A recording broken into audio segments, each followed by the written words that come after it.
Malaysia perlu meningkatkan keupayaan pendidikan dan latihan teknikal dan vocational TVET serta penguasaan bidang sains, matematik, kejuruteraan dan teknologi STEM dalam kalangan anak muda untuk membina daya tahan ekonomi domestik. Perdana Menteri Datuk Seri Anwar Ibrahim berkata, bagi mencapai hasrat itu, bidang kejuruteraan, kecerdasan buatan AI dan digital perlu diutamakan selain mengikuti perkembangan ekonomi semasa.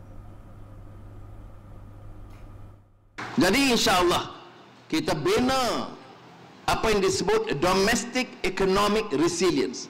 Apa maknanya? Maknanya kekuatan dalaman harus ada. Latihan harus dirubah. Anak-anak mesti kuasai STEM. Mesti tingkatkan keupayaan TVET. Mesti masuk lapangan kejuruteraan, AI, artificial intelligence, digital, dan mesti ikuti perkembangan ekonomi. Jangan diheret untuk bincang isu-isu yang boleh memecah dan melemahkan kita. Padahal kita ada kekuatan. Bangunkan kekuatan kita. Bina negara ini.